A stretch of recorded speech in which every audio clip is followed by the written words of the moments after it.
are someone who got into this industry to create freedom only to soon realize that you actually created a trap or a cage, this episode will be perfect for you.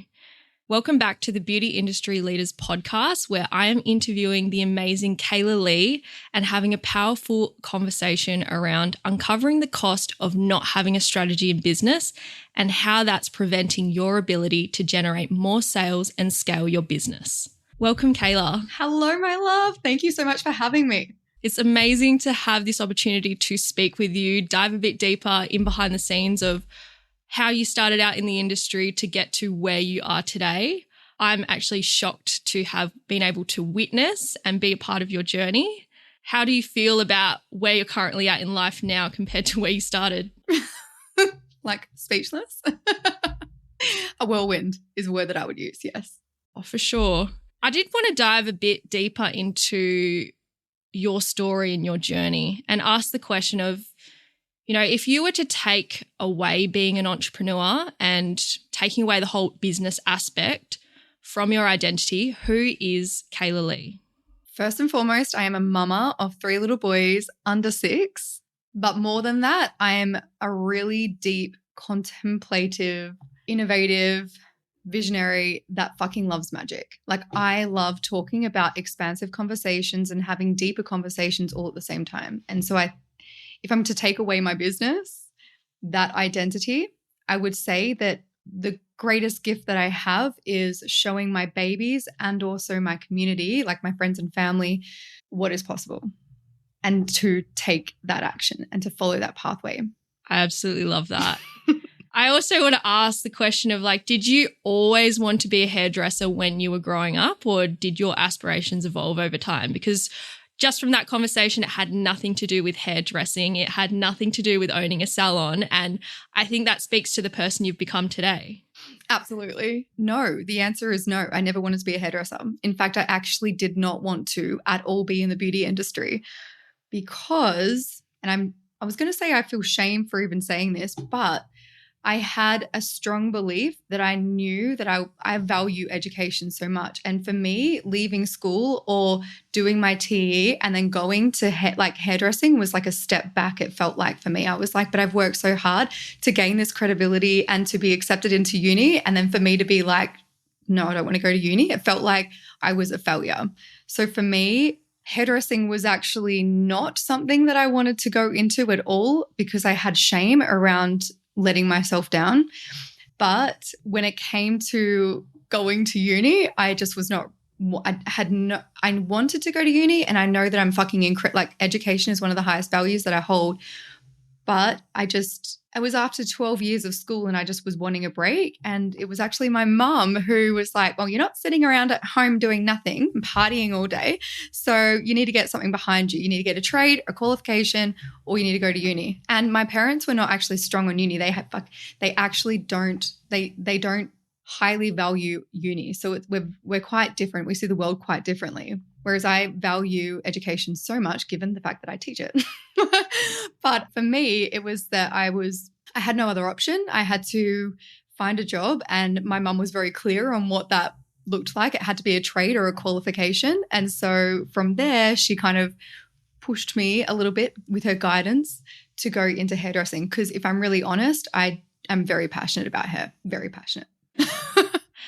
Did your mum want you to do hairdressing? Like, sorry, I'm just trying to get the picture here. Did you go straight into hairdressing or did you end up going to uni for a little bit? No. So I was accepted into uni to study molecular biology. And in January, I just had I would call it like a crisis, like a midlife crisis at 18. And I was like, I'm absolutely not going to uni. I refuse. And then I had to find a job that gave me a qualification. And so I had to go, and that's where I led into an adult apprentice, basically, which was quite hard to get at that age, to become an adult apprentice. But yeah, that's how I led into the hairdressing industry. And if I'm really honest, I used to do mum's hair all the time, like color it and foil it.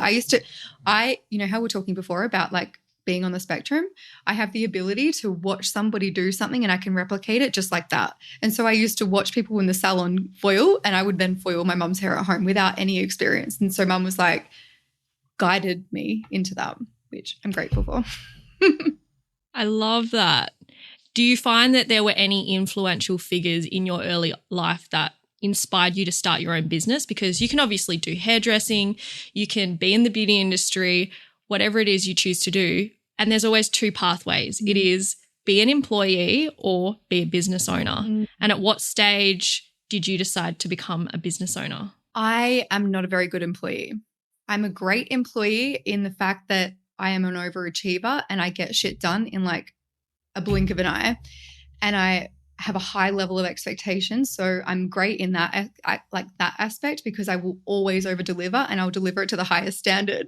So I wish I had me as an employee, but I'm not good at taking orders or taking from authority. So I fucking hate it. So if somebody tells me that it needs to be done a certain way and I know that it can be done better, I'm not a great employee, because I will literally sit you down and I will tell you that it's not done right and it can be done better. So from that aspect, I didn't do very well in the salon.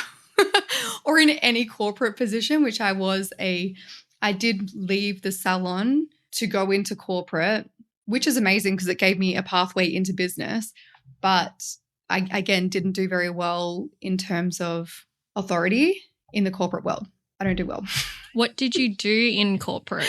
Business admin, procurement, finance, bookkeeping, qualified bookkeeper. So it did help me to get that solid business foundations, also working in corporate, which gave me an insight into how incredible business can actually be when you set up systems and automations and everything like that, versus what I had experienced in the hair industry. Oh, absolutely. I think for anyone listening, before we started this podcast episode, Kailah and I were having a chat off mic about how some of the most successful entrepreneurs we know are all on the spectrum. So to some extent, you either have autism, ADHD, you have an ability to see something that not the average person or non-neurodivergent person can see. And because you have this gift, some people think of it as a mental illness, or there's this stigma around it. It's like the worst thing that's ever happened. I've got this diagnosis. But I think that within itself drives you to innovate and be so creative. And when it comes to taking orders from a boss, you're like, no, but there's a better way. And they feel threatened by all your great ideas and they keep shutting you down. And that's why so many of these people go out and create their own businesses. That's quite literally it. I was like, you're doing a shit job. I'll show you how it's done. I love it.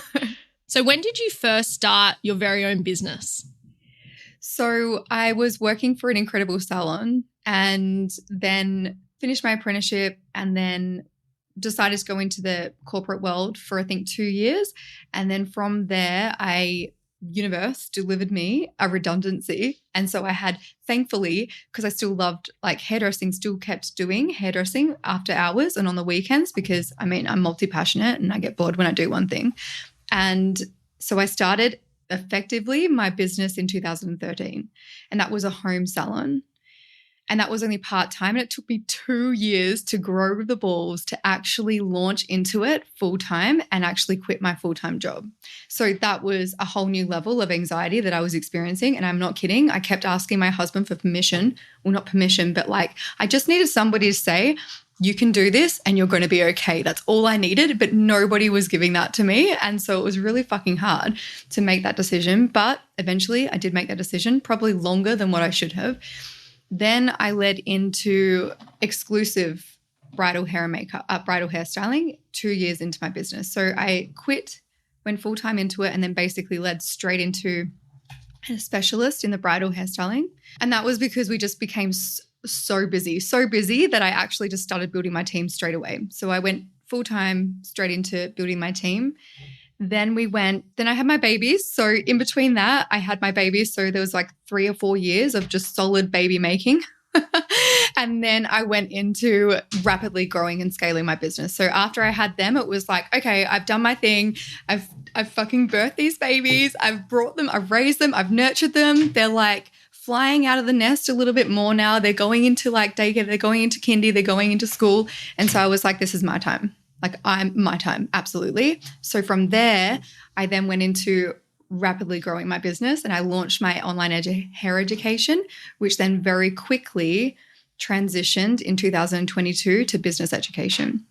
And here we are. So that's almost a 10-year journey of going from home salon to then having a hairstyle education. And today you're also an incredible business coach. What kind of journey did you have to go through to become the person that you are today and reach the stage that you're currently at in business and life? My heart is like beating so fast, because if I'm going to be really real, I wouldn't have, I always feel like it's going to come across wrong, but I wouldn't be where I am today if I didn't suffer one of the greatest losses of my life, and that was losing my mum 6 years ago. And it was through losing her that grief brought up so many things within me that needed to be healed and released, because who I was becoming as a mum was so far from who I wanted to be, and it wasn't okay because my standards are still pretty fucking high, even when I'm grieving. And so I did the work, and I don't so deep into my inner world to break through all of that and to heal that grief to the point where I was starting to see more light and joy and happiness in everything. And it was just a complete different experience in life. And I would never thought I would ever say the words that I'm grateful for having lost my mum, because honestly, if I didn't lose her when I did, I wouldn't be where I am today, and I wouldn't be the mum that I am today either. It's like completely changed everything in who I am and how I see the world, but also my capacity to hold more for my clients as well. So it's like that journey of healing and growth within me has been able to like birth this new magic within me, which has actually given me the ability to intuitively connect with mum, which is honestly, I'm not going to lie, one of the greatest gifts that have ever been given to me.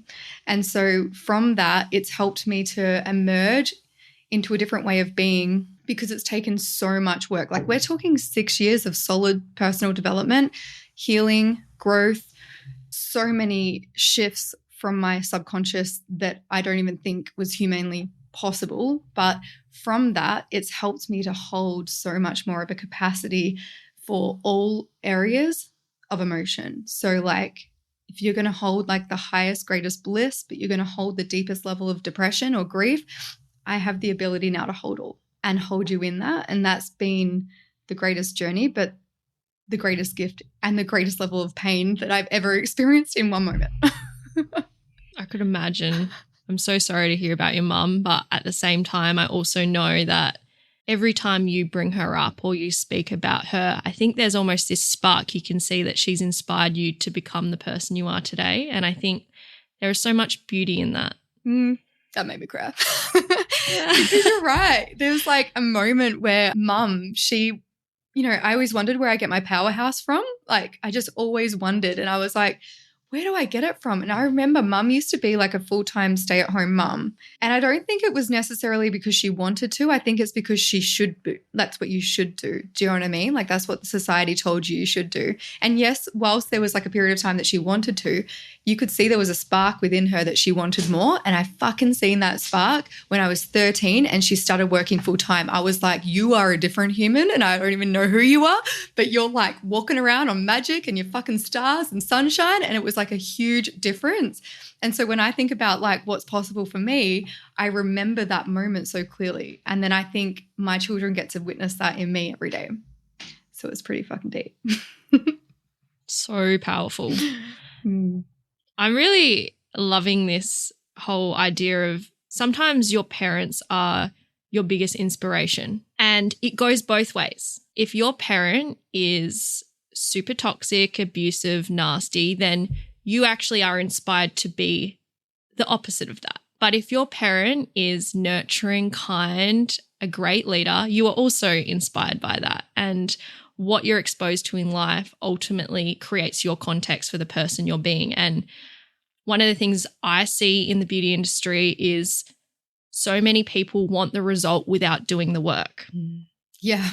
And for you to go on that journey, I'm sure you can agree to this, but when you're going through the thick of it, there is no room or chance of your business growing because you need to look internally and deal with what's going on in your own life before you could even possibly hold yourself strong enough to then start growing and scaling. Mm-hmm. And for anyone who's listening to this right now, what would you say to them if they've been avoiding things like grief or negative mindset blocks or something that they know they need to deal with, but they just keep suppressing it and thinking, I have to be strong and just get through this?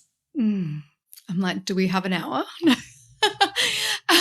This is really powerful, and this was an absolute game changer for my life, but not only just my business, it was my relationship with my children. It was reflected. The more awareness that you can bring to who you are being is the quickest way that you can quantum leap your results in business and amplify your results. Because if you can bring awareness to who you are being when you show up and take action for anything, you have the awareness to and the consciousness to actually change that to better your outcome. An example of that would be, you know that you need to be present on social media, and yet there's a limiting belief that you're like, oh, I'm shit scared to show up on social media. Like, I am so scared to talk to camera, or I don't know what to write in a content piece of caption, or I'm not very good at, creating a piece of content and nobody actually likes it. So what's the point? It probably doesn't actually get seen. All of the stories that we all tell ourselves, and we're all guilty of it. We all do it. Even I do it. I'm sure you do it. I have moments all the time that I have to bring that awareness and like give myself a kick up the butt, because I'm like, oh, that was an old story. Oh, that was an old belief. Oh, I wonder what that is. And I contemplate it deeper. But that's because I have the awareness of it. So the first step is to bring awareness to what are the thoughts that you're having and what are those beliefs that are holding you back. Where are you holding yourself back and limiting yourself? And you think that it's real because you've told yourself that story for so long. So it feels real, and it is real in your body, but it's not the actual absolute truth. For example, if you were going to show up and you were going to post a piece of content and you're like, oh, I'm so scared. I don't have the confidence to show up on Instagram stories and actually talk to the face to camera. Is that actually true? Or is that a story that you've been telling yourself for so long? And so it's an identity that you've actually embodied.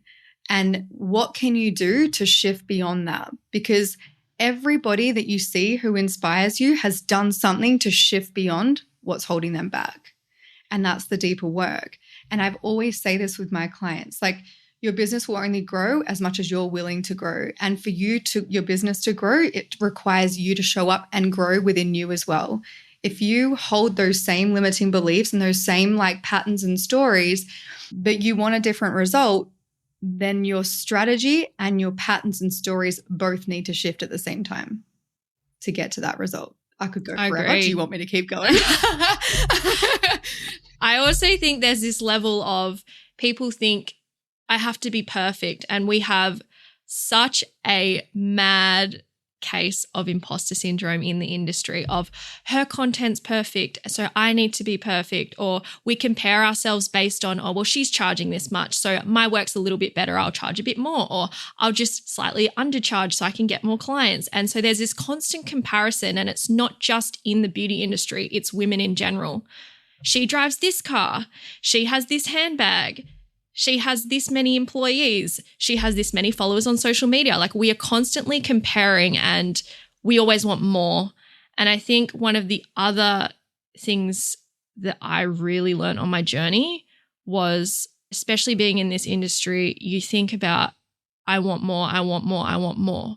And you get more, but then it's still never enough. You always want more. And so if you never hold space or have gratitude for what you currently have, you can never open yourself up to receiving more, because the key is appreciating what you have. And when you focus your energy and attention into that, naturally it will grow.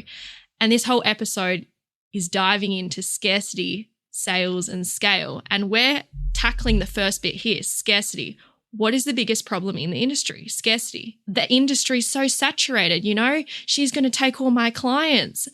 There's this whole scarcity mindset that like, I can't win unless I'm the only one winning. Yep. And it's so toxic. It needs to stop. But I'm going to let you speak on this. I'm like, so I can see you like frothing. Actually frothing. One of my greatest mentors, who's more of like an energetic mentor, She said the most incredible thing that blew my mind, because I was like, I thought that I wasn't scarcity. I thought that I didn't even carry any more scarcity. I thought I'd completely broken through that. And I do have the ability to fully break through it, but it's like awareness and consciousness. Like, what is my belief? What am I carrying right now? And in that moment, I fucking started to realize, oh my God, I'm carrying scarcity, honestly, probably about 60% of the time. I have to bring awareness to the fact that I have that happening in the back of my mind. I have my little inner bitch sitting in the back. Sometimes she's driving in the front seat of the car and she has complete control and she's taken over the entire journey. And those moments are the most crucial moments to bring awareness to what am I thinking, what am I feeling, and how is this scarcity actually holding me back? And one of the greatest things that my mentor said to me, which blew my mind, was scarcity is actually abundance, and we only live in an abundant world. An example of that is at any given moment in time, you have the ability to tap into an abundance of like everything that is all available to you, or abundance of everything that is not available to you. And so scarcity is the example of choosing the abundance of nothing is available to you. And when you are looking through that lens of scarcity, when you believe that it's not available to you, do you know, oh, it makes me cry, because I actually feel it with my clients when I can feel how much they don't realize that they can actually create, and how limited they actually are in their own cage that they've created for themselves. And it's not just them, it's literally the whole world. It's not just our industry, it's the whole world. And I think our industry in particular have a deeper level of insecurity, or a deeper level of needing that validation to validate that they're worthy or loved or accepted or incredible or all of the things. And when I tap into that, and I feel it in my clients because I'm highly empathic and intuitive, so I can feel it like it's my own. I feel like I'm tapping into it right now because look, it's like burning. But that feeling is actually, it's a really awful way of experiencing life, and I wouldn't wish that upon anybody. And so the greatest gift that you can give yourself is to actually help yourself to break through that. And you might need support with that. I needed support with that. I needed support with helping myself to break through and to see a different light. But it actually took me losing my mum for me to actually get that support. And I didn't realize that I needed it. And I think when we feel into scarcity, what's underneath scarcity is that lack of I am worthy, or it's available for me, or I can do it. There's lack of confidence. There's lack of like willpower or personal power to see that you already have what it takes to bring it to life. And the only fucking reason why you're triggered by her success and you think that is because you think that you can't create it. Or the only reason why you're triggered by what she's charging is because you know within you that you can charge that. And I feel when people are triggered, it's because it's actually triggering a point within them that knows that they can have that too. And the only difference between that person and the one that you're triggered by, or you and the one that you're triggered by, is that she's taken the action and she did the work to break through. Said with love. And it's that whole, but what's that saying? It's the people out there who are doing more than you will never, wait, what is the saying? No one's going to judge you if they're doing more than you. No, it's only you. It's like literally only you, because the person who's doing their own thing is in their own lane. They're focused on their own goal. But you're the only one who thinks that everybody is paying attention to you.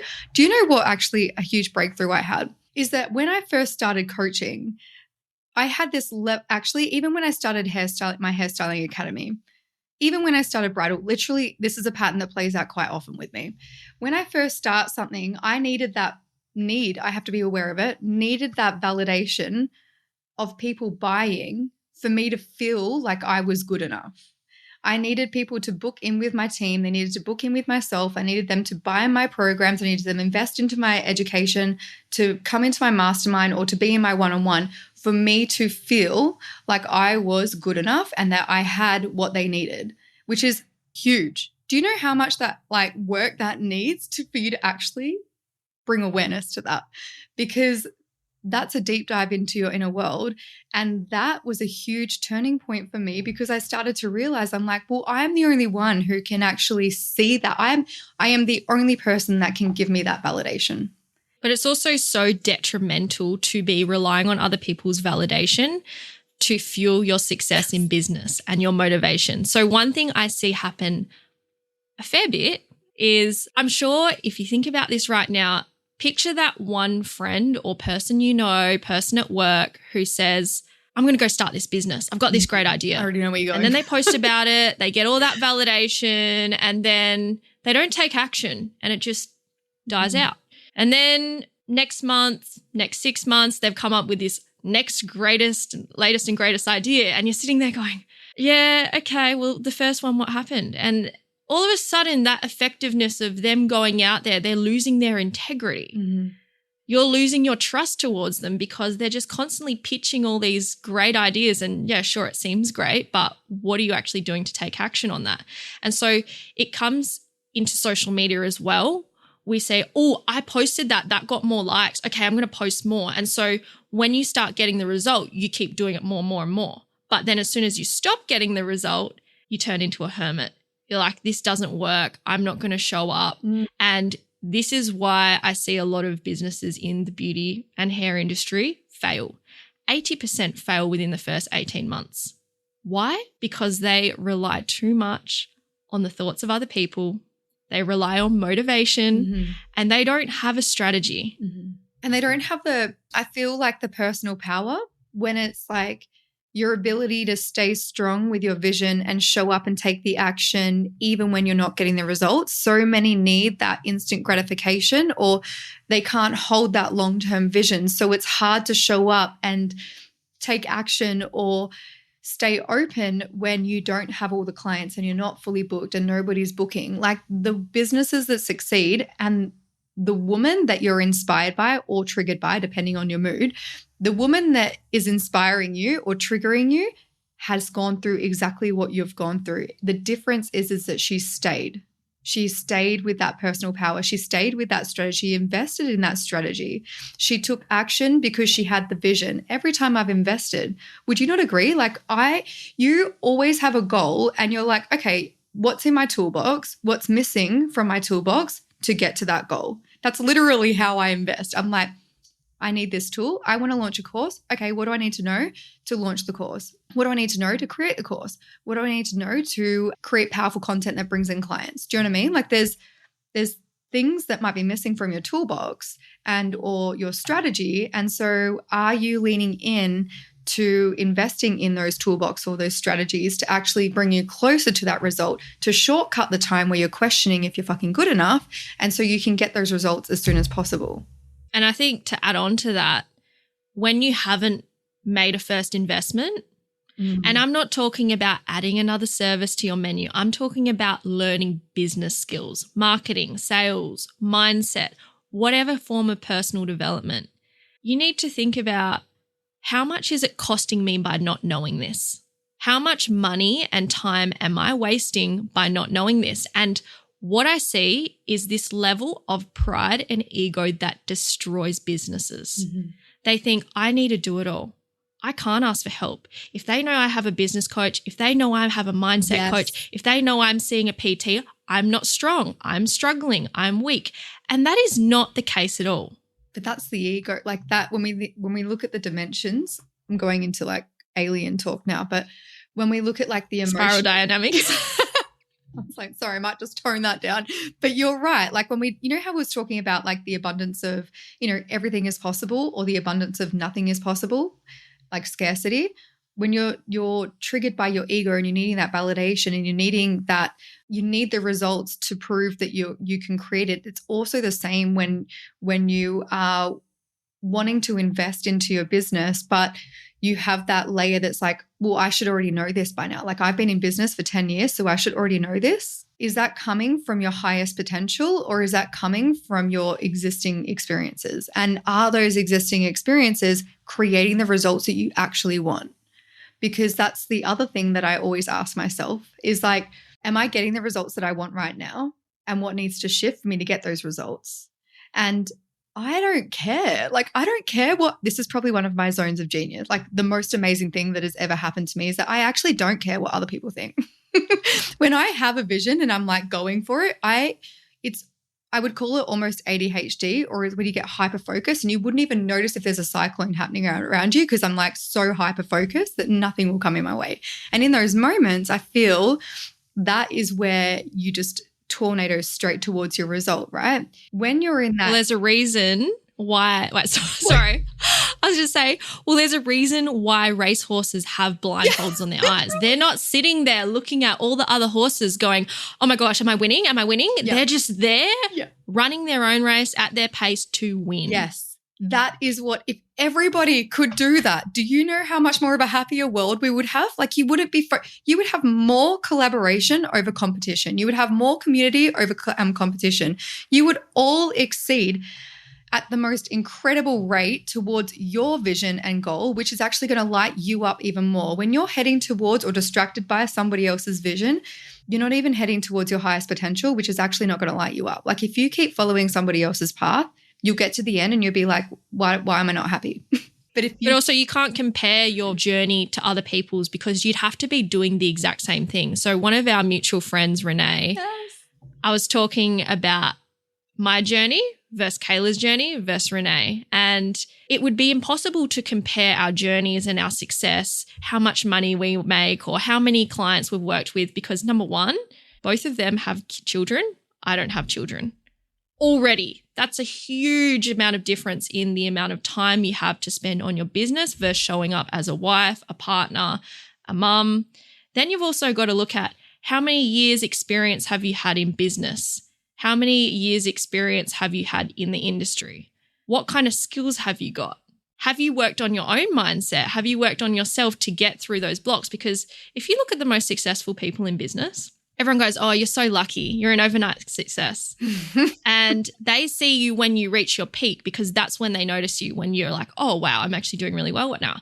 They don't see the entire journey that you've gone through to become the person you are today. And one of the best pieces of advice I got from my NLP training was, instead of wishing to become this person, step into becoming that person. Embody so her map now. out who you want to be. Yeah. Yes. Write down, who is Sammy from 5 years from now? What is she doing? What does she wear? Yes. How does she show up? How does she treat people? What does she value?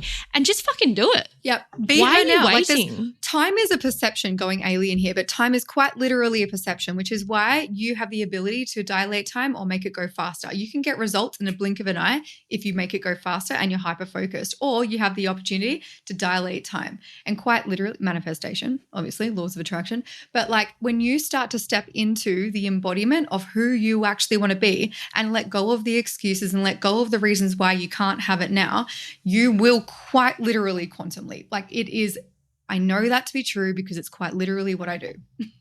And it's like, all that is knowing who is she that's created the results, what strategy does she need, and then she fucking takes action and she brings it together.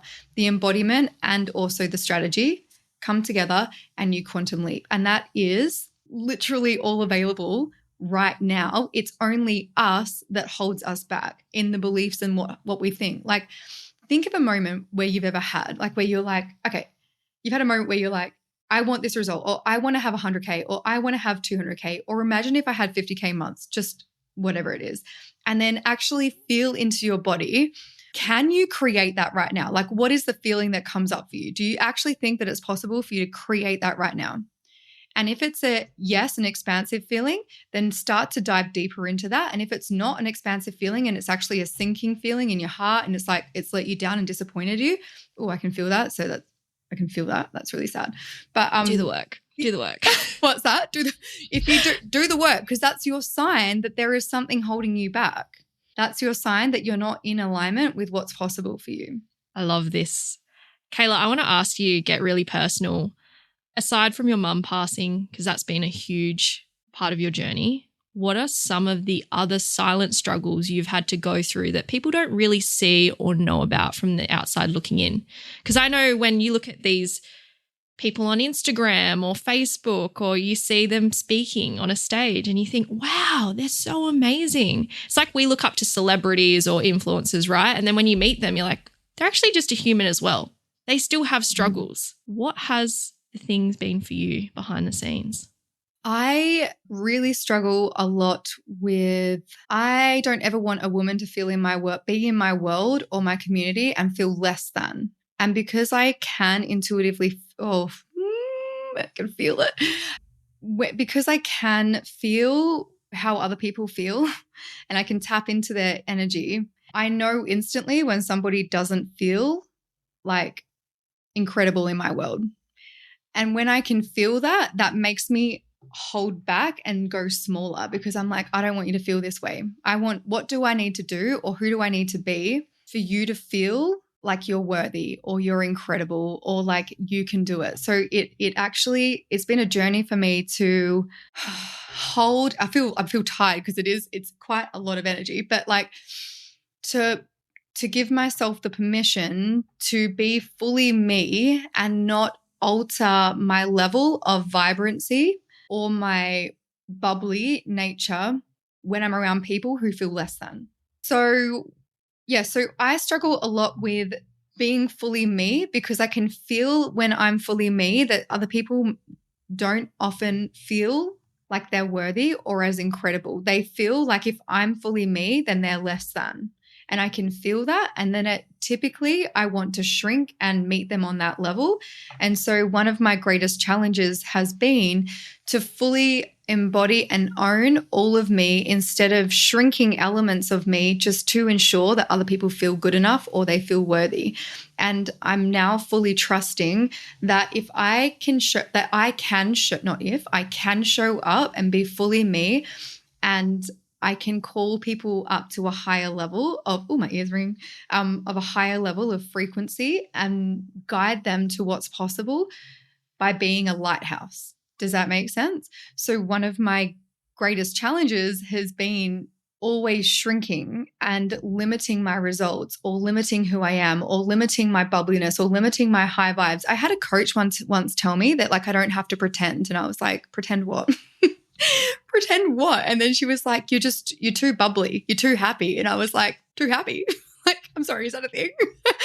Are you projecting? Yeah, I was like, are you really sad? Do you want to talk about it?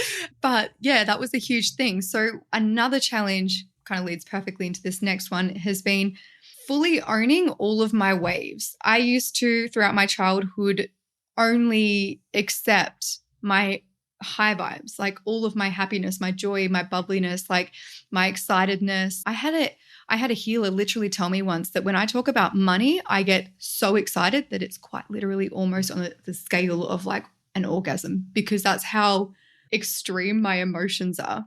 On the other flip side, my lows are so low, like they're very low, like very fucking low.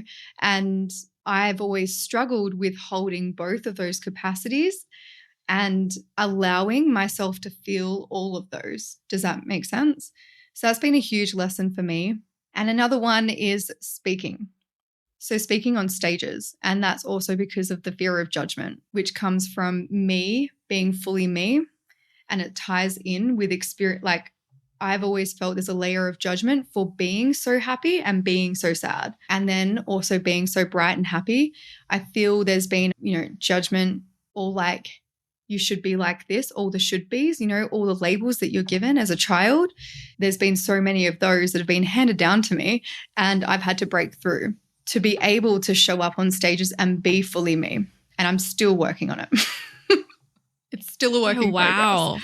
So yeah, you wanted to go deep, like we went the deep. Complete opposite. That really interests me, because I've always been told I'm a bit woo-woo because I love getting on stage and speaking, and my mindset is completely different from the average person, because, most people shut down, they get nervous sweats. I walk out on stage and I'm like, I love this. And I think the key to my success in that is thinking, wow, all these people have come here today because they want to hear me speak. So when I was a kid, I used to perform. I played piano, violin, guitar. I used to get lead singing solos. And I think through that, I just completely got over all the nerves. And now when you step onto that stage, instead of thinking, what if they judge me? What if they fear me? People have come into this room to see you speak. They want to experience you. They want to know what you have to offer. They see the value in you. And I think when you shift your mindset in that kind of sense, and I'm not saying this in a, I think I'm great at everything I do, but I also think for anyone listening to this on social media, you worry so much about, oh, does my hair look perfect? Are my eyelashes done? Have I got the right colored clothes on? They aren't going to care about half that stuff if what you have to say is going to help them. Absolutely. If it's valuable to them, they will love it. And I think when you realize, why am I making this about me? Why am I making this all about me and how I feel and like how can I be of service to other people? That's when you completely change the game. I love that. And that's, sales. Sales is exactly like that. When you think about serving your clients better, that's ultimately that confidence in selling to them is because you're serving them from the highest good of all. And I think I love that, Sammy, because I'm going to embody that when I go on stage for the collective voice. I'll be like, Sammy! Yeah, that's amazing. And I think that's incredible for weaving that into literally everything that you're doing in business, because if you've got confidence and conviction in what it is that you're selling and you see the value in your service, then it's really showing up and delivering to the client. And when you get stuck in your, what about me, or what about my lashes, or what about my voice, or my what I'm wearing today, or my hair, that really is making it about you, which actually dilutes how powerful you're going to be showing up and delivering your message. 100% agree. And also on the topic of sales, something I see happen a lot on Facebook group posts, ads, Instagram, booking now, link in bio. Wow, look at those brows. And I think I'm going to quote Salon Society Oz for this, but why are you creating content for other hairdressers? Or why are you creating content for other lash techs or brow techs? You're actually not creating it for the client. And that's when I see this whole, it's a contest of look what I've done to show off to the other people in the industry, when it's like, focus on your client. But if you're going to go deeper on that, like, why is it that you're having to show off to other people in the industry? Is it because you actually you need that validation or that proof that you are better than everybody else? And then like, why is it that you feel that way? Like, go deeper on that, because then underneath that, it's usually around a level of insecurity or doubt in your own value. So if you fully believed with conviction and confidence that you are incredible at what you do and you serve your clients to the highest like fucking potential, then you won't be interested in what she's doing or what she thinks of what you're doing, because you're fully in alignment with what you're here to do. So I love And who pays the bills? Yes! Clients or competition? Your competition? No. Absolutely not. Your clients are there to pay the bills, so be of service to your clients. So when I did sales training with Eli Wild, he's Tony Robbins' head of sales. So he was closing out 60% of Tony Robbins' sales, whereas all the other salespeople were sitting at about 1% to 5%. And you could just see that they're not selling a product or a service. They're selling an experience, a solution. They're tapping into what emotions, how are they going to feel after using or experiencing or having this product or service in their lives. And I think it's really easy to go, well, here's a full set of lashes, here's a full head of foils, here's a skin treatment, facial, whatever you want it to be. You're only ever focusing on just selling, quote unquote, the service itself. And you put a nice big price tag on it and there's no value behind it. Yep. People don't actually see what it is you're offering. So why would they pay a higher price point if you're just offering the service? So that's why you need to speak to how you help people and be like, go all in. Tell them all the little things about that service. Don't just go, you get a facial. Tell them about the hot towel. Tell them about the complimentary arm massage. Tell them about all the little potions you're putting on their face. Yeah. And sometimes it's really hard, I find, because we're all about experience. Like, that's the core of what I teach, is how can you create a unique experience that makes you stand out in your brand so that you don't even have competitors, because you're in your own fucking lane that doesn't even exist yet. Like, that's how different you are. And when I work with my clients, some of the greatest challenges they have in really speaking to the messaging of the service that they're offering they find it really hard to see the experience because they find it hard to actually see their value. And so we have to go a little deeper into the deep work of understanding what is the value that they're bringing to their client, because they do actually see their services as just a service. And they find it really hard to see that they're more than that and that they're an experience. And so it's quite a process, but it's really amazing to do that deep dive into the experience that they do create. And every single one of you, if you offer a service, offer more than just a service and you don't even realize it, it just takes time to actually spend diving deep into who it is that you are and what it is that you do and how you serve your clients. And that is your experience. And when you look at every single little detail of how you even welcome your client into your studio, that is the experience. How do you gown them before they're about to receive their treatment? That is your experience. How do you communicate with them and hold a consultation? That's your experience. How do they feel when they're guided and supported by you with an in-depth consultation? How does that feel when they're seen, validated, heard, understood, overcome with all the concerns and challenges that they have, any fears that they have? You have completely held them in this incredible capacity of understanding who they are and what they need. How do they feel when they walk into the salon, and then versus how do they, oh my gosh, this is actually amazing. This is one of the greatest breakthroughs that every single one of my clients have. Notice what your client energy is. And every single woman in our industry absolutely is intuitive and empathic.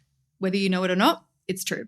And so you have the ability to tap into your client's energy. So when your client walks into your studio, my ears ringing. When you walk into the studio space, just notice her energy. She's probably feeling less than. She's probably feeling like she's fucking tired from her clients or from her children. She's been hanging out for this appointment for so fucking long. And all she wants is a moment to herself to feel like she can actually maintain a level of self-love and self-care without being pulled so thin that she's about to fucking cry in the corner of a kitchen floor. Like, that is where she's at, right? And then notice how she feels after the treatment. Notice her like perk in her like step. Notice the like smile on her face. Her face is glowing and she didn't have a fucking facial. Like, there is a complete energy shift with your client after she's received your service. Why? Because it's an experience that actually brings so much more value than the actual service that you've actually given her. And that is all. My job. A great way to sell your services, instead of feeling gross and icky towards sales, I want you to focus on 3 things. Number 1, you're probably already focusing only on this one thing, the physical before and after. Yeah. But you need to consider number 2, the emotional transformation. So how do they go from when they come in to when they leave, like Kailah's saying? And then the third one is, what is the lifestyle transformation? How have you created convenience? How have you created confidence? How have you created something that's going to save them time getting ready in the morning? Like, what is it that you have done to improve their lifestyle? Because if you only focus on physical, then it's like they're surface. not really seeing much of a, it's superficial. Yeah, it is. And it's like, at the end of the day, I'm going to even call it that, like, the women that book in, it's really not about the service that they're receiving. It's more about the emotional experience that they have and the feeling that they have when they're walking to school and they're dropping their kids off and they're like, somebody comments on their hair or they comment on their lashes and they're like, fuck, you look good all the time. And she's like, fuck yeah, I do. Like, yeah, I fucking do. That's a life transformation there. And you don't even realize that's the impact that you're having on that client because you think it's just a service that you're offering, like the before and after, the benefit of the service. Like, that is superficial. It is surface level. And when you dive deeper, oh my God, like, if you can speak to your client in the messaging and you can serve your client when you're selling to her from that deeper state, the emotional state, watch your sales skyrocket. 100% agree with you, because that's something I teach in the Boost Your Bookings Challenge. And then I did it in Fully Booked Formula. And I shit you not, one of my clients, she is a massage therapist. We wrote out a lead gen post and we didn't speak anything really about the massage. We spoke to stressed out, tired mums who need a moment to themselves to unwind, relax, and switch off from the chaos of everyday life. And she got 70 people who commented on her post. It's amazing. 70 people. And it was all like, it just speaks to the fact that if you're always focusing on selling a service, you're doing it wrong. There is so much more to the service. And it's than like we can 2024. Like, we need to get creative. The marketing has changed. The client has gotten smarter and the client's values have shifted. They're not just looking for a service and they're not looking for the cheapest service. They're looking for the value of the experience. And I feel like that is the perfect representation of seeing a post on social media. Like, how many times have you seen in Facebook groups where people have got like a photo of what they do and their services and then they're like, book here. Oh, it actually, my soul cringes. And like, that's not going to lead, I'm not going to take action. Even if I was looking for your service that you offer, I'm not going to take action. But if you get me right in the feels and you paint a picture for me that's like literally you're in my head, I'm going to be like, she knows me so well and she's fucking good at brows. I'm in. And you build that connection just the way that you're speaking with that to the client. With the client, you're like literally explaining it like you get the client so clearly. And it makes sense that that post went off like a fucking skyrocket, because that is literally speaking directly to the woman that she's wanting to create as if she's across the room in the salon with her. And that's what you want it to feel like when you're building that connection in your marketing. This might be a bit of a bold statement, but humans are selfish. Mm-hmm. And the first thing they're going to look at when they see your post is, what's in it for me? Mm-hmm. If they don't see that there's anything in it for them, if they're not interested, if they don't see value in it, if it's not speaking to them, they're going to scroll straight past. And so if you feel really uncomfortable around your sales, it's probably because you are doing it from a place of just being an icky salesman, because that's the only way you know how. Mm. And what we're trying to tell you here is speak to the experience, speak to the value, speak to what is deeper than just the service, and you will skyrocket your sales. Yeah, absolutely. And I always think, but obviously doing all. Oh, yeah. No, I was going to say, like, I always look at it like, am I servicing my bank account or am I serving my clients? That's how I can tell if the messaging and my frequency and my energetics is on point and in alignment whenever I'm showing up. If you always jump to the sale, it's kind of like walking up to someone on the street and going, buy my stuff. You just wouldn't do that. I say this. It would be a huge ick if someone came up to you and said, book now, link in bio. Imagine if they just shoved the phone in your face. Like, that's not how you greet someone. Yeah. You've got to build know, like, and trust. You know, some of them aren't even problem aware. You know, only 3% of people are ready to purchase now. Mm-hmm. And so most of the market is putting their marketing towards attracting those people who are in the buy now mode. But not everyone is there. So we've got to think about, well, how do we get people problem aware? How do we move them up to information gathering mode? How do we get them from information gathering mode to, oh, that's the person that I want to buy from because they know how to solve my problem. They've got something different in the market. Mm-hmm. There's so many things to speak on. And I think where we were coming up with like mindset and everything, it's just had this big drop for me is the more clear you are on who you are as a person and who you are as a brand, the more confident you will become at sales because you know what's unique about you. And so I know you probably hear the word unique selling point thrown around, but it is critical to know that, because if you don't know that, you're just going to call yourself another hairdresser, another skin therapist, another lash tech, another PMU artist, another brow tech, whatever it is you are, you're just going to think, I'm just another one.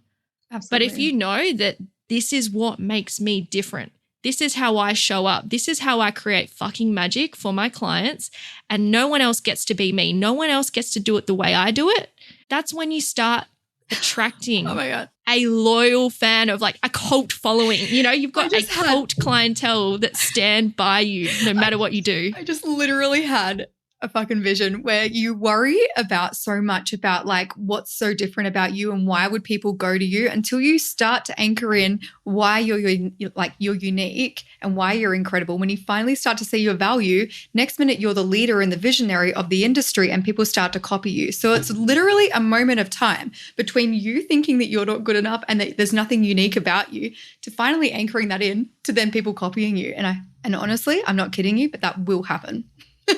Own your flaws, Absolutely. Own what makes you different. The things you're insecure about are also the things that inspire other people. Yes. Because they realize, wow, she's actually a human being. Like I talk about having ADHD. I've spoken about my parents owning businesses and we've almost gone bankrupt and talking about those experiences / journeys that I've been on. And I was really insecure about that. I was like, what if people judge me? But so many more people are like, wow, I'm glad someone can actually speak to what goes on behind the scenes. And I think not enough people do that. It's happening more. Like we see people talking about what's going on in their lives and their business. And I've seen, personal brands are massive in the beauty industry right now, but it's usually, hey, I'm on a holiday at Bali, or hey, I've just bought a new car. It's not like, ooh, the hype. This week my booking system is low. I have struggled to pay my rent. I have kids. I'm a single mom. Like there are people out there who do also struggle. And I'm not saying like put all your drama and your life problems online, but it's also like, maybe you were insecure about being the single mum and starting a business out, but people will respect you more because you've gone and done that to be a role model, a leader for your children. Like sometimes those little things that seem so negative in your life are your greatest strength. But that's where like the power of your mind comes in. Like if you can bring awareness to, why do I think that's not my strength? Or why am I why does this not feel safe for me to share this? Or why do I have shame? Shame is the lowest frequency that we can actually hold. So when we hold shame, it's not good. But when you can understand where that's coming from, that gives you an insight to see, like for example, even what I shared around shame around my emotions, shame around, I could hold trainings where I will literally get people on the edge of like so much excitement and then crying in the end. Like I can hold that. And that's what I create intentionally. But that's only because I've been able to master the love for what used to be called a weakness. Like people used to give me judgment and look down on me because I was unstable is the word that they would call me. But now I've started to realize that is a permission slip for people to feel all elements. And that's actually so much more of a personal growth in their business. In saying that, I used to also have that same fear around swearing. People used to say, I've had clients that have stopped working. One lady who was in my world said that she couldn't listen to my videos anymore, bless her heart, because I swore so much and her children were around. And I was like, you know what? I refuse. I refuse to fucking change because I love swearing and it's because I'm an amplifier. Do you know what I mean? And that I used to literally have a perception of, I can't swear because if I swear, then that lowers the professionalism of my brand and it reduces the level of luxury that we offer in our bridal brand, as an example. And so I've started to own more of it. Turns out all of my clients love that I swear on Instagram. Who knew? Didn't know. But literally every single one of my brides have chosen us because we swear and we're down to earth and they feel like they would have a connection with us because of who we are. So I feel like it can actually be your strength and your superpower if you allow it to be. Definitely. I'm just thinking about all the times I've had imposter syndrome of like, I have to have a full face of makeup before I can show up on camera. And then I look at all my business coaching videos and photos and I'm like, no, I'm actually quite natural. Like if you look at most of my content, I'm not wearing any makeup and I own that. And I think when I got into coaching or just even being in the beauty industry, like competing in Miss Universe, you see all these girls rock up with designer handbags and they've got nice cars and they got, I don't know, like a $500 to $1,000 dress just for one night. And you sit there and think, is this who I have to be here? Is that what I have to show up as to deserve the right to be here? But I think it's just fully stepping into who you are, owning who you are. And if you're not accepted, then that's just not the right room for you. Yes. And that's what I think is, see, even just then how you've explained perfectly the awareness of like those thoughts that were running through. Like imagine if you weren't aware of that and what that would have looked like. The story would have been very different. I would have gone broke trying to please other people that honestly don't care. Yeah. And it's not actually a value that I hold, that you hold. And it'd be really, going full deep here, I feel like I'm a psychologist, but what are the other ladies? Are they doing that? Do you know what I mean? Like it makes me question, are they all buying those because they're like, I must buy the best of the best to have the best to be worthy of like receiving? And then you peel back all the layers and you realize it just comes down to a low sense of self-worth and you're buying validation or you're buying acceptance through material things. And I always think about this, it is a bit controversial, but if women truly loved themselves and accepted themselves and embraced who they fully are, the beauty industry would go broke. Oh my God. Literally, yes. Like, yeah. Well, because if you truly loved everything about yourself and you were so accepting and you didn't have to compare yourself to what other people had or what they looked like, you wouldn't feel the need to change who you are. And I know this is really like... Although, what about the experience? You know, like when I think of like me as a mum, I'm like, I don't care about the massage, but the experience of having the massage is why I go. Yeah. So that's, definitely true. It's a feeling. It's a time. Yeah, it's a time for you to relax, wind down, have that self-care and be able to switch off or just, confidence. Confidence is the biggest thing about beauty, right? It's like when you have your lashes done or you've got your hair perfectly blow dried, you're walking out like, oh my gosh, I'm ready to take on the world. No one can stop me. This is, full disclosure, I want a boob job, right? And I'm certain that I will not be getting the boob job. Even my husband is like, you can go get the boob job. I'm like, no, I need my mind to be at the right. I want to be getting it for the right reasons, not because I need it for lack of something. So you know how we're going back to the abundance of everything, abundance of nothing. I feel that 3 years ago, I would have got the boob job and it would have been for the wrong reasons. It would have been because I don't feel confident in my body and I don't feel safe and secure. Like I don't look in the mirror and don't love myself. Versus now I'm like, whoa, she's ready. She's fucking ready because having the boob job is going to amplify how I feel, not from a place of lack, but from a place of abundance of like, this is amazing. Like it's amplifying how I already feel when I look in the mirror, not what's that word where you're like, you need it to fill the gap or the void. Does that make sense? Yeah, absolutely. No, I agree with you because there's some things I understand. Maybe you don't have a perfect nose and it is something that really downplays on you. No, I'm crooked. How do you know? No, I'm just talking about like that's the thing. Yeah. Also boobs, like having no boobs. Am I meant to have, big boobs? And I also think about these young girls, right? They are looking up to people like Kylie Jenner. And who's Kylie Jenner looking up to? Kim Kardashian. So all of a sudden these 13-year-olds are trying to look 20-something who's trying to look 40. And there's so many things to speak on. Like I think beauty is a great industry to be in because you are part of the woman's journey of empowerment and confidence and just allowing them to have that self-care and switch off. But I think there is also a stage where it's like, how much is too much? And are there unrealistic expectations or standards that we put on ourselves to look or be a certain way? Yeah. I don't want to dive too deep into this because this is probably a whole nother podcast episode. And personal development. I think the beauty industry has so many pros and cons. And I think that's with anything in life. Like if you're only seeing all good, then it's probably not a good thing. You're not reflecting on where there are areas for improvement. If you're seeing all bad, then you probably aren't fully appreciating the good as well. So there's like that beautiful duality and balance in everything in life. But I want to segue now into your zone of genius, Kailah. Women in the beauty industry are trying to be everything to everyone. They're trying to do it all. And when you're building a successful business, we all know that there is a lot of sacrifice. The most important thing you have in your life is time. And if you aren't intentional with how you spend your time, if you are constantly spending time doing things that you don't enjoy or things that aren't actually adding value to your life, how destructive can that be to not only your business, obviously yourself first, but your business, your relationship?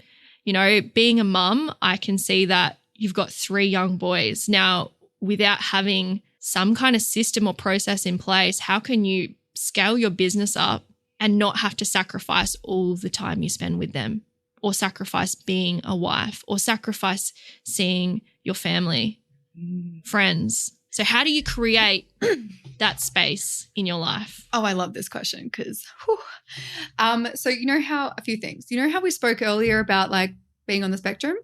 I do have the gift intuitively to channel and see completely how things can always be done better in a quicker amount of time to get a bigger result and amplify the experience and get freedom without sacrifice. So that's why I never became a very good employee because I could always see what could be done better to improve the system, to improve the experience, to get back more time and make it more efficient. Secondly, when I had my babies, There is nothing, let me just preface this. There is nothing that will hold me back. Like if I have an idea, ask my husband, it irritates him. When I have an idea and I'm solid on that, and especially when it drops in and it lands with absolute clarity, I know that it's here for me and I know that I'm going to take action. I can't explain it. It's like a fire amplifies within me and I'm like, boom, done. Like straight down the path, like nothing holding me back. That being said, when I do get into that mode, I'm highly strategic. So I then map out, okay, well, how much time do I logically have? I'm not willing to sacrifice my babies. That's a hard no. And I know that I'm going to get the results. So it's not a question of this or that, which is one of the things I see so much in our industry. And I can relate because it was me for so long. But I've started to completely, fully understand that you can absolutely have everything that you want. And there's no need for sacrifice. It's just what needs to shift and pivot and change to be able to have this and that. So I remember in the first bit of a different story because mum passed away. So I went through a bit of a grieving period where I was not interested at all with my business. I did what was necessary to maintain those relationships and to consistently book more brides, but I wasn't in growth phase. However, when I had my babies, I went through such an internal shift where I was like, I don't want to am I being an awful mum to like, I felt guilty for having this vision and wanting to bring this vision to life, knowing that the vision was going to come to life, but I was so scared of what I was going to sacrifice and I wasn't willing to sacrifice my family. So instead, being the way that I'm designed, I looked at my business and decided, well, what needs to shift, what isn't working, and what can go that it's unnecessary. And I started to look at, well, systems were the greatest thing that were holding me back. Everything was manual. There was no automation. There was no system. I needed to bring in a team to support me as I started to launch my online education. And I knew that if my admin was taking me 25 hours a fucking week, that it was going to be way too expensive to pay somebody to do that. Like we're talking over 150 brides and we have to find new clients all the time. So our sales are like our leads and our sales is just a consistent revolving machine. We can only support our brides once. Do you know what I mean? We're having to consistently bring in new leads, consistently manage those leads, consistently support those leads and those clients. So our admin was through the roof and I wanted to launch my education, but I knew that I was not going to sacrifice my babies. So it was a hard no. I only had 2 days available. And of those 2 days, one day was fully booked with admin. And another day that was admin as well. I had 2 admin days and then one bridal day. So I had to then lead into, well, how can I make this work? And systems and processes, automation were the hack to scaling. And it wasn't, I'll be honest, it's not something that is first thought of in our industry because we're creatives. But because my brain is designed the way that it is, it's one of the things that feels so like home for me from the corporate world, from like, it's just who I am. I can't even explain it. So I designed the system and the automations to elevate our brand, to make our client experience even more extraordinary, to increase the conversions of our bridal clients and to increase the leads into our business, which was fucking phenomenal. My business ended up doubling just because of the systems that I put into scale. That then reduced our admin from 25 hours to less than 10 hours, which was a significant reduction. Even now, I probably spend no more than 3 hours a week doing it because I've even fine-tuned it again. But ultimately, that is what underpinned my scale of my business, my second launch of the launch of my second business, and my ability to have freedom with my babies. Because again, that was a hard no. I would close my businesses before I sacrificed my babies. So I had no option. You know, when you're up against a wall and you're like, I need to make this work, I have no other choice. That was me. And so from there, I've started to build out those systems for all elements of my business, both education and bridal. And I have to say that is increased our profit through the roof because we don't have a high level of labor managing all the manual systems. We have the automation to support the scale, which makes your business, that makes your business literally unstoppable. Like if you want to create an unstoppable business, which is not, your growth is not linear to your admin time, where it's just continues to grow and nothing will hold it back. where it's truly limitless, it will always come down to your automation systems and processes and team. Sounds like it's been an absolute game changer for you. Literally, I'm sure what for the people program's listening, called. they're like, that's exactly what I need. But I guess more specifically, what are systems and automations and processes for people that have no idea and they're just showing up, winging it all the time, going, I have no time left. I'm constantly burnt out, and thinking that they need to go hire someone else into their team, or they need to go get another VA. It's like, what other things do they need to be doing to actually build out these systems and processes? Yeah, that's a great question, because that was also my first thought, right? It makes logical sense that you need another resource, as in like another human, to come into your business to support your business. But that human costs, and the human's expense is a lot more higher than the system's expenses. And your systems will literally always do more than what your team could actually do, because that's limited to time. Systems is not.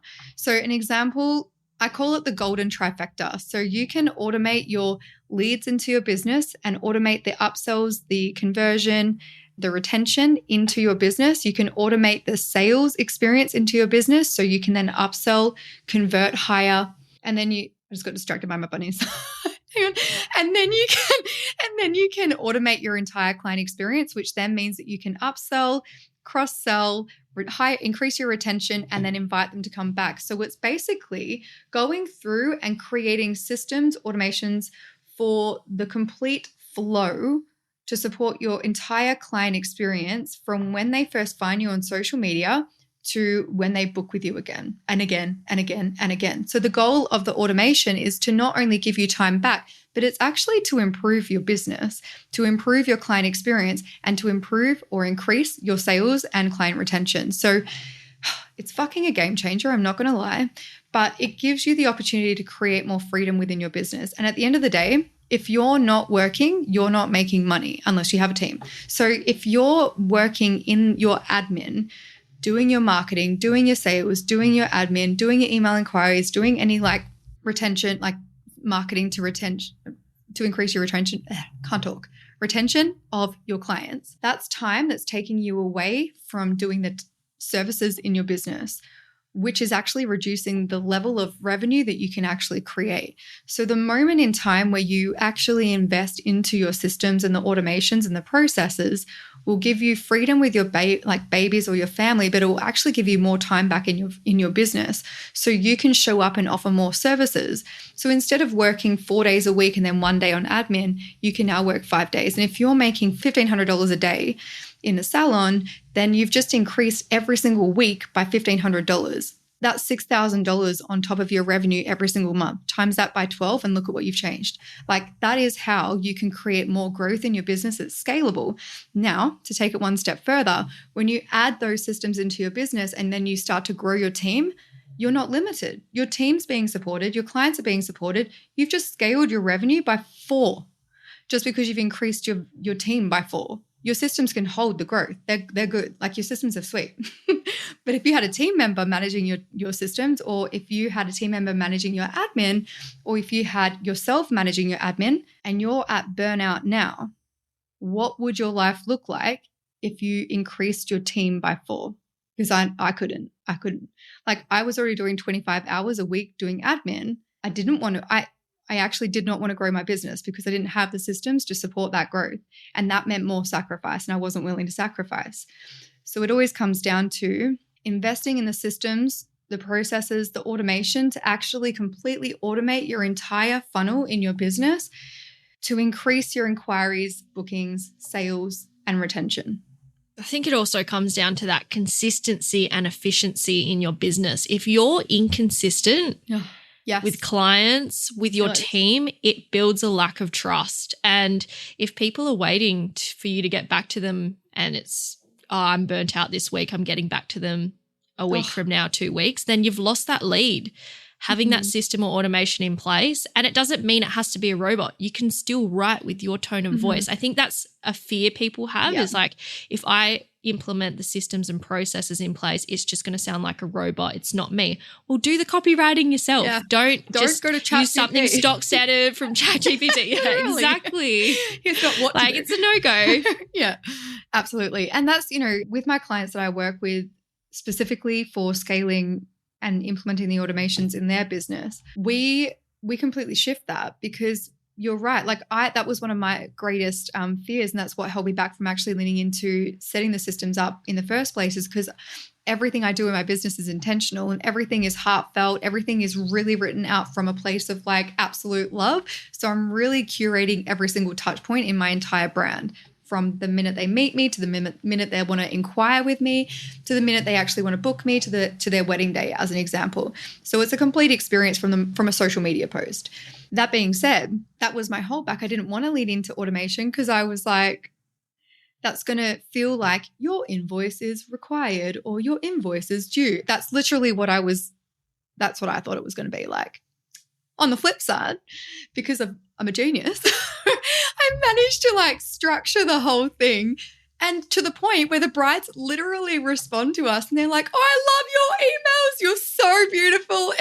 Wasn't there. Didn't write the email. I was living my life probably on a call with a client or with my babies or with a client at a bride's wedding day. So it's just amazing because it works for you, without you, and actually amplifies what you could have done. So powerful and valuable. And if you are looking to scale your business, you've got to ask yourself the question of, if I were to have 50 new clients, 100 new clients, 1,000 new clients tomorrow, could my business hold that? And if it can't, then that's a sign you need to work on it. But I really want to ask you, Kailah, like, how do you think the industry needs to change or adapt in the coming years? Because you've already been here for over a decade. So you've seen the amount of trends, how social media shape things, all the new services coming in, all the new products. Based on your experience as an industry leader, I want to hear about what you think needs to change. It's 11:11. I was going to say, with so much love, that what needs to change is that everybody needs to see their value and increase their prices. The industry has been devalued for too long. Right. Sorry, you can't charge like $50 for your nails anymore or $150 for a full head of foils. Like your business is going to go under. It's either people please for the clients or have no profit and no business. Nothing. You choose. And I feel so strongly about like this. I'm working on something behind the scenes, which is going to change the industry completely, but it's actually doing work with the subconscious. So I'm so excited. But what I would love to do that would be so powerful is to have every single woman in the entire beauty industry in one room.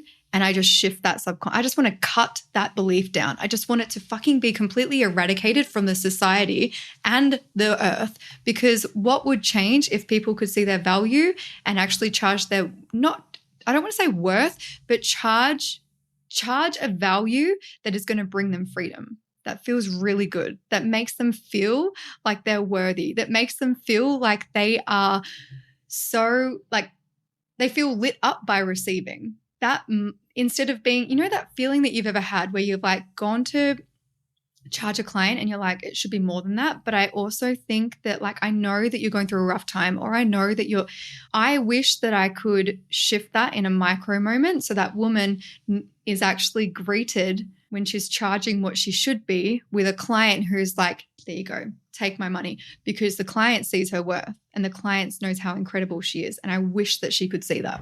That's what I would change. Just to add on to that, I think something I've noticed on a lot of Instagram stories or posts, probably more so recently because people are realizing they're severely undercharging and their business is not surviving, is why is it that the beauty industry specifically feels the need to let everyone know that their prices are going up? When flight prices go up, when fuel goes up, when gym memberships go up, it's not like they put up a big announcement. And people do it in a way where they're not going, hey, there's some exciting changes coming to the business. We're able to reinvest in you guys. We're bringing in better products, services, training. This is going to create something better for you. It's more like, unfortunately, due to the cost of living, we've got to put our prices up. It's like, here, this is my problem. Now I'm putting it onto you. And I think that is not a good way of doing it. I was like, I've got this, like, keep coming back to this. But it's like, that's the perfect example of like the abundance of anything is possible versus the abundance of nothing is available. And like the abundance of like, I'm improving my brand and the client experience and the services and the products. And so, yeah, I'm increasing my prices. And I've also created these incredible packages that I know you're going to fucking love because I'm obsessed with them. And if you love me, then you're going to be obsessed with them too. Like that is so much more magnetic than showing up and being like, said with love. I'm struggling in business right now. The prices have all gone up. I'm struggling to pay my overheads. There's not enough clients. There's not enough like profit. There's not enough revenue. There's not enough anything, all of the stories. When you show up and deliver that message, how magnetic do you feel how magnetic do you think you are to your client in that moment? It's a complete shift of like energy. Whereas if you show up and you're serving your client from a place of abundance, like, oh my fucking God, you're going to love this. This is incredible. XYZ, all the reasons why she's going to love it. Or you send out that message and you're like, things are not well. Like the price has gone up, inflation, XYZ, and all the reasons why things are not going well. What's really underneath that? Is there a level of like guilt that you have for increasing your prices? And are you really being honest with yourself? Are you increasing the prices and thinking that nobody's going to buy? And that's why you need to provide XYZ like reasons to validate why you're increasing the price. What if you shifted into how you're creating an even more incredible experience for your clients and then launch your new experiences with your increased prices? And it comes back to that sales conversation we were having, like what is the value you're giving them? Mm-hmm. Like don't just jack up your prices by $20, $50 and then go, yep, here we go. Tell them what's in it for them. Mm. Absolutely. I always think about that. Like how am I making this experience better for my clients? So when I was running my salon, I was thinking, when I first started, charging $50 lash sets, worst thing that I could ever do. Attracted the wrong clients. They'd no-show me. They just don't respect you or value you. And I think there's this fear around if I charge more, I'll lose clients. Yeah. And I always tell people the clients you lose are the nightmare clients. Yeah. The ones that don't respect you, they don't value. So those are the ones that drop off. But the people that see value and appreciate what it is you have to offer, they will stand by you. And I think that comes back to the client experience. If you're looking after your clients, if you build that strong relationship with them, then they will stay with you. Yeah. And look, sometimes maybe that you are out of their budget moving forward, but I can almost guarantee you 9 times out of 10, they'll go to a cheaper option, realize, wow, that ain't it. Yeah. And they come back. Every time. That happens even in our bridal business. We have people that are like, because we are a little bit higher than the rest of the market. And so, but we're also an experience. Do you know what I mean? Anyway, so we have this incredible experience and, we take our clients on a journey from the moment they meet us to the moment they have their wedding day and beyond. And we do have clients that will be like, oh, you're out of budget. And I know that this is a part of my ego that's coming up for me right now, but I am going to share it because I think everybody will relate. It's really hard for me to not celebrate the moment when she does come back and she's had her trial and we all know what's fucking happened because it's 3 months before her wedding and she's like, oh, now I see your value. You know why? Because when you sit in my chair, you're going to have an incredible experience. There's no stress that I can't create what it is that you want. And you know that I've been doing it for 11 years. And so I absolutely have confidence in recreating what you desire. But how did that trial go? Let's talk about that, shall we? Like, that's what I want to say because it's so painful when you receive that rejection and then they come back and there is a moment where they do come back and you want to celebrate it because you're like, thank fuck you finally see my value, but now I'm booked. Like now I'm busy. I think rejection is the key to innovation, right? Both two negative things that we see in the industry. Getting rejected, as in someone's left you on scene, asked you prices and, they're not a client or they said no to the proposal, or the other one is copycats. Mm-hmm. And they seem like two really negative things at the time. But if you look from the outer perspective of without copycats and without rejection, there would be no industry innovation.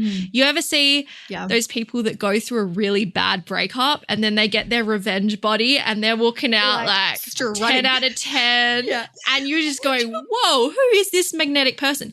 That is the same thing that happens in business. People go, they didn't like it.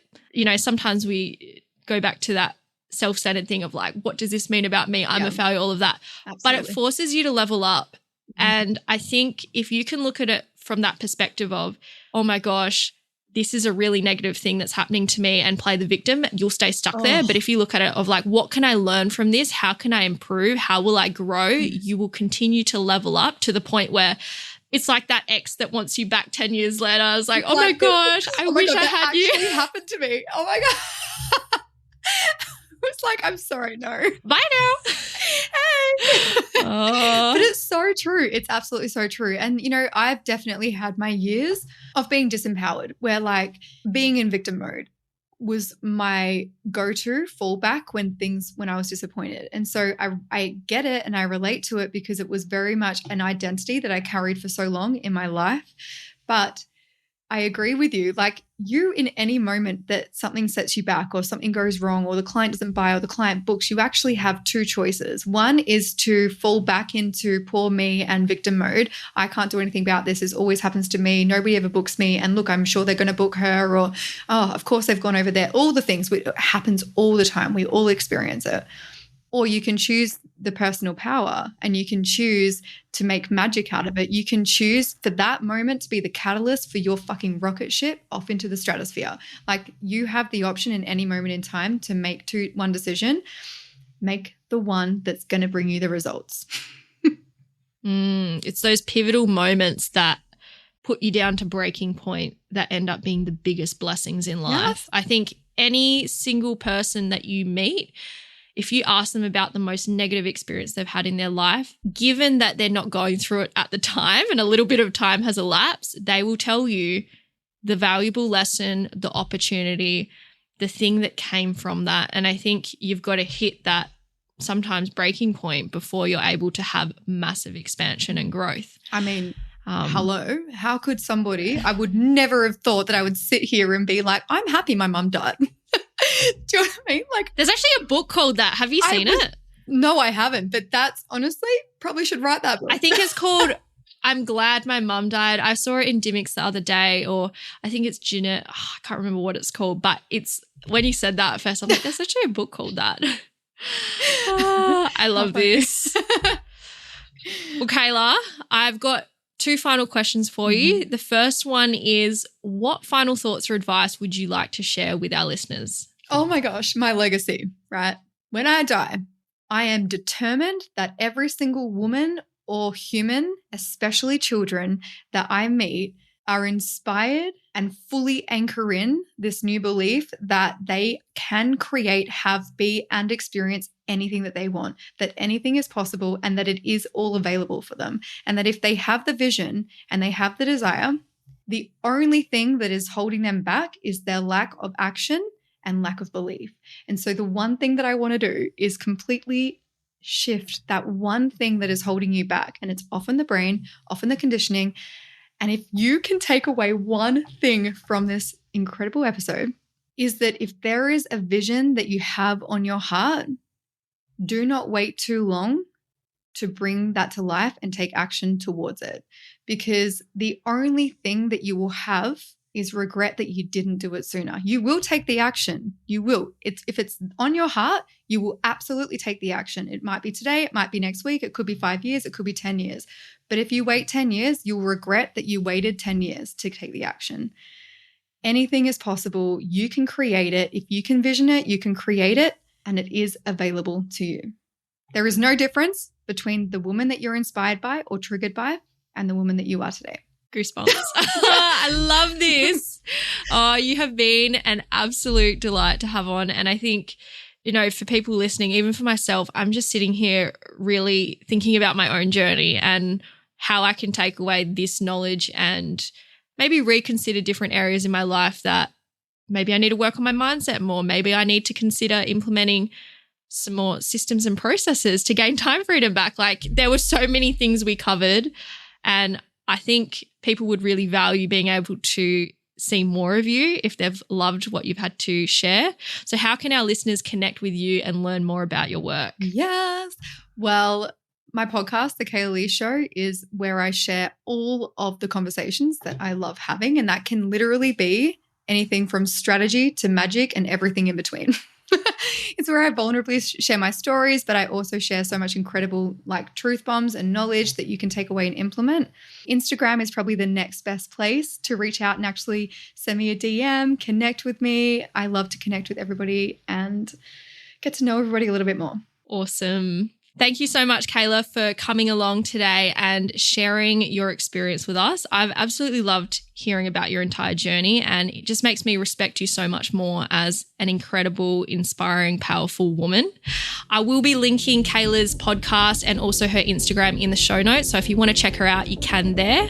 But thank you so much for jumping on, and I look forward to seeing you at the next Beauty Industry Leaders podcast episode.